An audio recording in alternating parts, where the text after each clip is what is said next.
भाई कौन कहे रज महोत्सव को आज खंडगिरी आते खुशी ओडिशार गणपर्व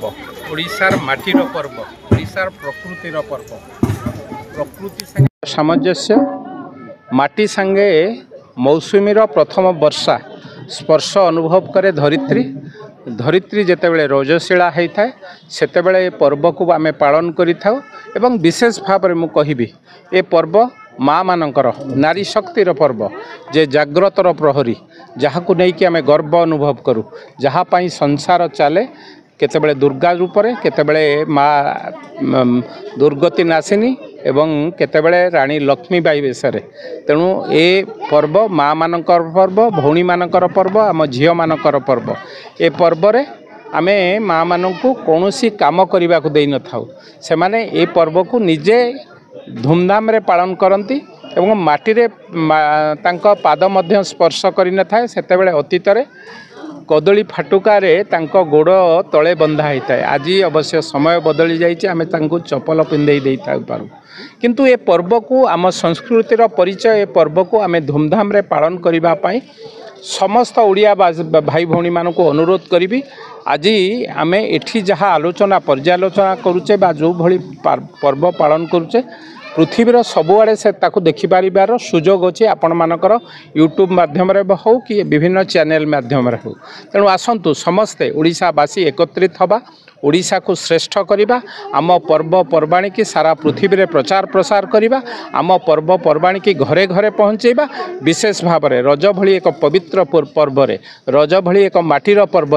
रज भली माँ मान पर्व ए पर्व को सारा पृथ्वी की जनइबा ए श्रेष्ठ जाति ए श्रेष्ठ माटी तार संस्कृति की बजई रखी जगन्नाथकर माटी खारबलंकर माटी आम खारबलंकर दायत एवं पवित्र ए खंडगिरी ठारे ए जो कार्यक्रम ओडिशा टूरिस्ट गाइड एसोसिएशन तरफ ये जो कार्यक्रम से भाई मानू से अनुष्ठान को अशेष अशेष धन्यवाद देवी आम गणपर्व को अति धूमधाम रे पालन करुचंती ओडिशार लोकों पाखे भारतर लोकों पाखे पहुँचेबाई चेष्टित अच्छी अशेष अशेष धन्यवाद देवी आसतु मिलित भाव समस्ते 4.5 कोटी ओडिया भाई भौणी मानू अनुरोध करी आम पर्वपर्वाणी की आम धूमधाम रे पालन करवा विश्व को देखईदेवा ये जाति एक वीर जाति एक श्रेष्ठ जाति तार अतीत गौरव को फेरिबा पाई पुणी नुआ पीढ़ी की तैयारी करिबा पाई ए पर्वपर्वाणी की अति सुंदर भाव पालन कर मोना हूँ आभास महांती मुझे state level tourist guide a guide अनुष्ठान भाइस प्रेसिडेंट गाइड अनुष्ठान तरफ खंडगिरी पांठिकाटे जो रज महोत्सव पालन होती आम दीर्घ 11 वर्ष है एसोसिएशन तरफ रज उत्सव पालन कर 2 वर्ष है आम खंडगिरी तले रजोत्सव पालन करुचु ये हूँ आमर कृषि भित्तिक पर्व गणपर्व जिते मौसुमी आसी जाए वर्षा हुए जो जीव जगत उद्भासित हो जाए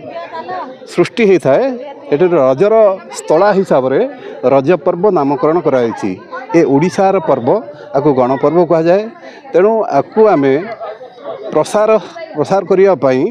गाइड अनुष्ठान तरफ बाहर जो पर्यटक मैंने आसते देखिए अनुभव करेंगे आम कल्चर केमती आम कार्यक्रम केमती एटा आम पिठा आमर जो तैयारी हाथ कराऊँगी से मैंने केमती पर्यटक मैंने देखिए अभिभूत हेबे आश्चर्य हेबे आमर कल्चर को आहरी त्वरान्वित करेंगे भारत वर्ष तथा भारत बाहर आमर कल्चर प्रसार हम टूरिस्ट माने अधिक आसीपारे यही उद्देश्य गाइड एसोसिएशन दीर्घ 11 वर्ष है कर देखिए गाइड मैंने आप गाइड एसोसिएशन तरफ जो कार्यक्रम कर जो मैंने टूरिस्ट आसुँच आपण पोड़पिठा आम रजर जोटा पोड़पिठा पान से खाद्यपेयर कौन कौन व्यवस्था सब कार्यक्रम कौन रखी बर्तमान आम स्टल खोलीचु बर्तमान हाथ तैयारी जो पोड़पिठा रही हाथ विभिन्न प्रकार रही पान भी रही पर्यटक आसवे देखिए आमर कार्यक्रम केमती ओडिशार संस्कृति केमती सब जानापी आम यहाँ स्टल खोलीचु यहाँ कर 11 वर्ष है वार्ता माने आम ओडिशार जो संस्कृति और परंपरा पद्धति को उज्जीवित रखा पूर्व पीढ़ी लोक मैंने जो मैंने आसवे से माने आमर ये कल्चर को जीवित रखिए बचाई रखिए एवं बाहर प्रसार करने आहरी त्वरान्वित करेंगे तेणु आमर संस्कृति वृद्धि संगे संगे बहुत पर्यटन आसले आमर विभव सृष्टि होगा।